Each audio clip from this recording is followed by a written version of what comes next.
Halloween Ends. What should have happened? So, as we all know, when Halloween Ends, the movie kind of follows Corey, and then the Laurie and Michael stuff happens at the end, and that's kind of how the movie finishes off. I think the movie should have started with Michael and Laurie right in the beginning, taking place directly after the events where Michael kills Laurie's daughter. He's overpowered in this moment, as we saw from Halloween Kills.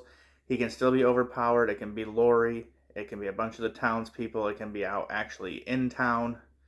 And they could be shooting him, beating him. He's still killing some people left and right.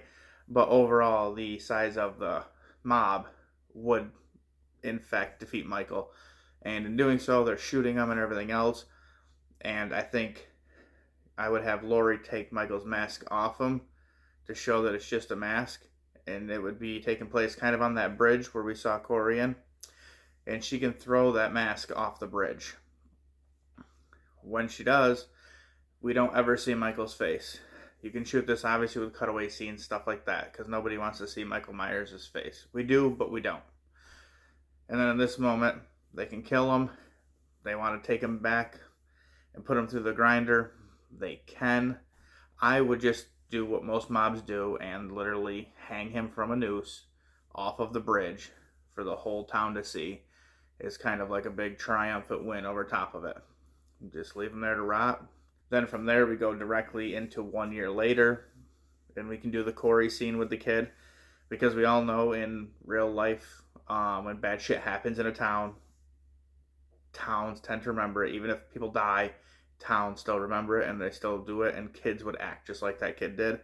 He can accidentally kill the kid. Whoops, it's an accident. Bad things happen. And then after that, we can fast forward another 3 years, just like they did in the movie, and we can follow the story as it's going along with Corey. And we have Laurie, and then we have Allison.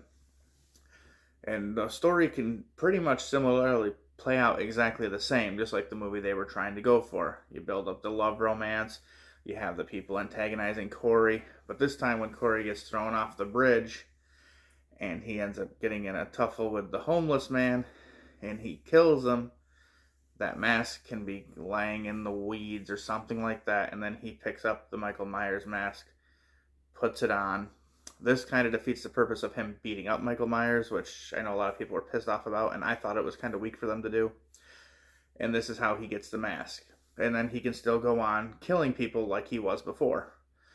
And then when we get to the end of the movie, so I think it should still be Allison wanting to leave to go with Corey. She runs out on Laurie. Laurie's upset. Laurie then is crying, whatever it is, because she's not worried about Michael Myers anymore at this point, because we know he died. And yeah, there's some shit going on around town, but we know it's not Michael Myers. He died. So then Corey can don the mask, put it on, which he should be putting it on when he's killing people throughout the entire movie. So we're still getting the Michael Myers kills, but we know it's Corey. Nobody else does. After this, we get to the scene where she's crying in the house, whatever, and she's upset. And then you have standing kind of behind her, but in through the window of the, we'll say the doorway, Corey steps out with the Michael Myers mask, enters the home, and then we can get that big Corey and Laurie Michael Myers fight that they had kind of been pushing all along, but we barely got towards the end.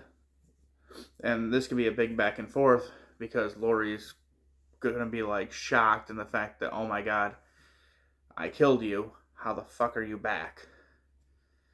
And in the end, I would have this go back and forth. A lot of beating, a lot of stabs here and there. She gets Michael pretty good. He gets her pretty good. But at the very end, I would have him kill Laurie Strode.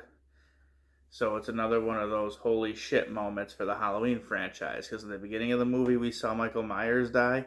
At the end of the movie, we see Laurie Strode die. Which that would be Halloween Ends. It's the end of this trilogy. We're done following Laurie Strode. And then it's a nice little fun nod. We're not going to show people coming in and seeing the aftermath. After he kills her and he's standing over her dead body, we can see the camera kind of zoom in towards his face, right on the blacks of the eyes. And right before it zooms in all the way and goes black, I would do an homage here to Halloween 4 and play the sound of Dr. Loomis screaming no. I think that would be the right way to go about this story. Like, I didn't hate the story in general, but I think killing Michael in the beginning, then following the beats, him just finding the mask, then him becoming the killer because he donned the mask and there's some sort of specialness about that mask. Brings out the evil inside of you because of all the darkness in your eyes. Boom, he kills Laurie at the end, and we get that nice little homage to a previously made film. That's how I would have done Halloween Ends. Leave a comment down below if you agree with my thoughts or if you think it's completely batshit crazy. Hit the like bell if you made it this far. Like bell. Hit the like button. Hit the notification bell so you can see when more of my stuff comes out.